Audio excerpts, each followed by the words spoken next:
亚太海域有一个被各国海军暗中忌惮的深海黑洞，它就是日本海上自卫队的绝对主力——苍龙级常规动力潜艇。作为二战后日本建造的最大、最强常规潜艇，苍龙级自诞生之日起就顶着地表最强常规潜艇的光环。它拥有超过4200吨的满载排水量，标志性的 X 型尾舵，以及让对手声纳兵绝望的极致静音设计。在无数军迷眼中，它就是日本海上防线最致命的隐形长矛。然而，这款被无数人奉为神作的明星装备，却在它最辉煌、技术最成熟的时期，做出了一个震惊全球军界的决定。日本海上自卫队毅然决然地下令拆除苦心经营、引以为傲的瑞典授权斯特林 AIP 动力系统，将腾退出来的宝贵空间全部塞满高能，但也伴随着高风险的锂离子电池。要知道，在苍龙级之前，全世界没有任何一个国家敢把这种极易起火爆炸的化学电池大规模地装进一艘承载着数十名艇员、身处数百米水下的潜艇里。这究竟是一场将常规潜艇推向极限的技术革命，还是一次底牌尽失、铤而走险的无奈赌博呢？今天，我们就一同撕开这头深海巨兽的黑色外壳，去探寻苍龙级的背后那扇改变现代水下战争规则的心脏致幻术。在传统时代里，常规潜艇依靠的是柴油机加铅酸蓄电池的组合。潜艇在水下时不能用发动机作为动力，因为发动机必须要有氧气的参与才能工作，所以水下只能用铅酸电池驱动电机作为动力。一旦电量耗尽，失去动力的潜艇就无法维持水下状态，必须浮到半潜状态，升起通气管，启动柴油机对电池进行充电。这就是常规潜艇最基本的原理。而这也正是常规潜艇最脆弱、最危险的时刻。通气管会反射雷达信号，柴油机会排放废气和大量热能。在现代反潜巡逻机和卫星的严密监控之下，这等于在黑暗中点燃火把。为了打破这个魔咒， AIP 技术不依赖空气推进系统应运而生。由于日本没有自己的 AIP 技术，所以在多种 AIP 技术路线中，日本相中了瑞典的斯特林发动机。这是一种外燃机，通过燃烧煤油和液态氧气来产生热量，驱动活塞工作，进而发电。因为不依赖外界空气，且燃烧过程在封闭加压的室内进行，排出的废气可以直接溶解于海水排出，因此噪音极低。日本在引进瑞典技术之后，进行了高度的国产化。从苍龙级的首舰苍龙号到第10艘降龙号，无一例外都装备了4台川崎重工生产的斯特林 AIP 发动机，这给苍龙级带来了巨大的战术优势。它可以在水下以4到5节的低速连续潜航2到3个星期不用上浮。在地形狭窄、水浅流急的东海和第一岛链，这意味着苍龙级可以像一块海底的礁石，静静地蛰伏，等待猎物上门。然而，这种甜蜜的背后却隐藏着让自卫队军官们夜不能寐的痛苦。斯特林发动机最大的致命伤就是功率极低，4台发动机合起来总功率也不过几百千瓦，这点功率根本无法驱动这艘4000多吨的巨兽高速航行。使用 AIP 时，苍龙级的航速被死死地限制在5节以下，移动速度只相当于一个正常人慢跑。一旦苍龙级在巡逻时突然被敌方反潜兵力发现，或者遭遇了主动声纳的锁定，他想逃跑了怎么办？他只能切换到传统的铅酸蓄电池，开启大功率电机进行高速狂奔。而传统铅酸电池能量密度极低，如果以20节的最高航速狂奔，电量可能在短短的几十分钟之内就会彻底见底。一旦电量耗光， AIP 又指望不上，潜艇就必须被迫浮出水面充电，这在战场上与自杀无异。更糟糕的是，为了伺候这4台斯特林发动机，苍龙级内部塞满了极度危险的液氧罐和繁杂的管道。这不仅占用了大量原本可以用来装载武器或者改善生活设施的空间，还让整艘潜艇的维护成本高得令人发指。日本海自逐渐意识到，斯特林 AIP 虽然让潜艇拥有了长跑的耐力，却彻底阉割了它短跑的爆发力。在日益劣化的现代化水下对抗中，这种重度残疾的动力结构正在成为苍龙级最大的软肋。为了打破僵局，日本技术本部将目光投向了当时在民用领域大放异彩，但在军事领域被视为禁区的技术——锂离子电池。如果用锂电池彻底替代斯特林 AIP 加铅酸蓄电池的双重组合，将会带来几何数的性能提升。首先是能量密度的降维打击，锂电池的能量密度是传统铅酸电池的2到3倍，这意味着在同样的体积和重量下，锂电池储存的电量翻了数倍。其次是令人惊叹的充电效率。铅酸电池的充电后期，为了防止过充产生氢气爆炸，必须采用极慢的电流进行涓流充电，这个过程往往需要10几个小时。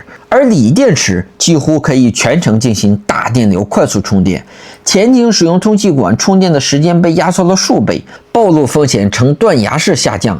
最关键的是水下爆发力的彻底解放，有了高容量、高输出的锂电池，苍龙级不再需要慢吞吞的 AIP 发动机，可以直接用纯电在水下以20节的最高速度狂奔数小时。这种高爆发与持久力的完美结合，让潜艇在规避鱼雷、抢占发射阵位时，拥有了前所未有的战术灵活性。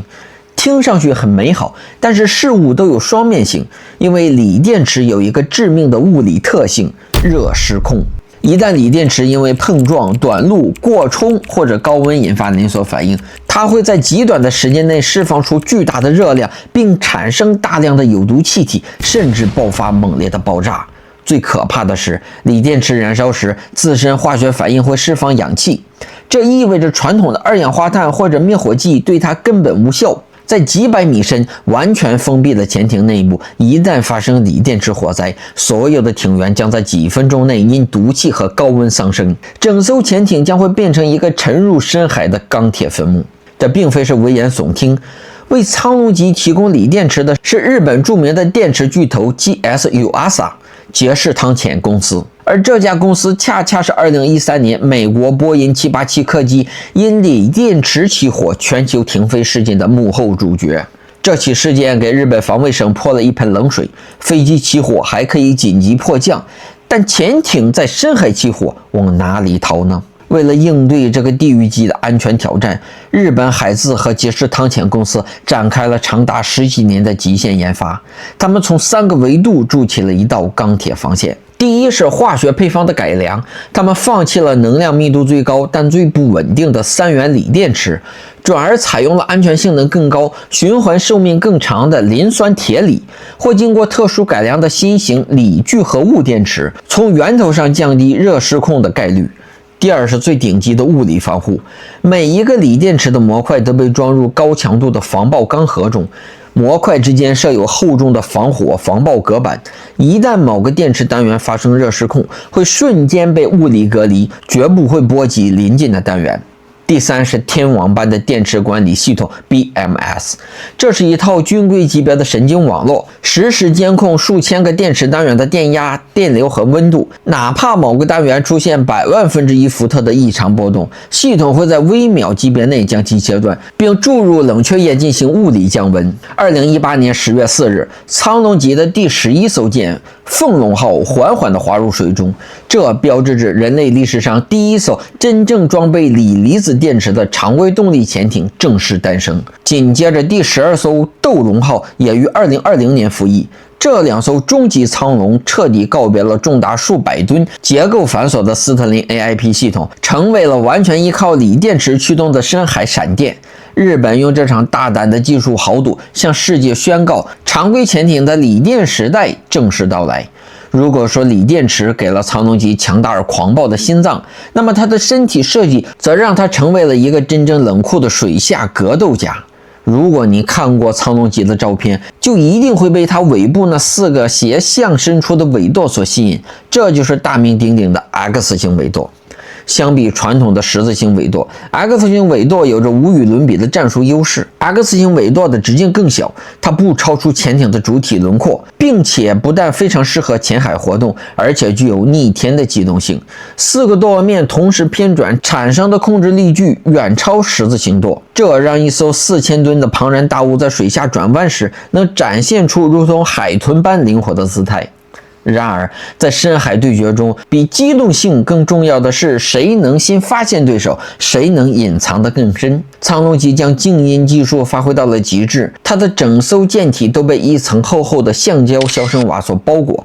这些消声瓦不仅能够吸收敌方主动声呐发生的声波，还能阻断潜艇内部机械运转产生的噪声向外传播。在舰体结构上，苍龙级采用了双壳体与单壳体相结合的混合结构，最容易产生噪音的柴油发动机、发动机等设备都被安装在巨大的弹性减震浮阀上。这个浮阀就像是高档汽车的悬挂系统，将机械振动与外壳进行了物理隔离。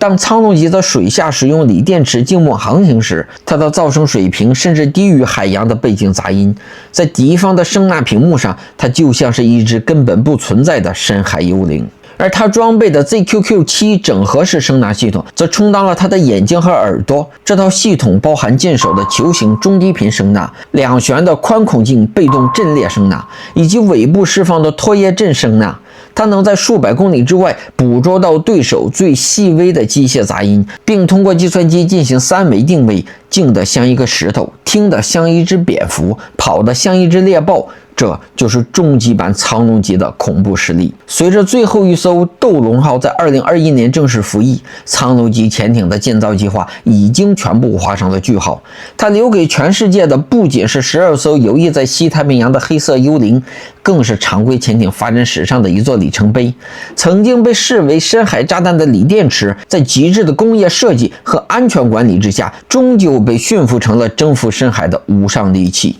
对于日本苍龙级潜艇，你有什么样的看法呢？评论区里聊一聊，请订阅我，下期节目更精彩。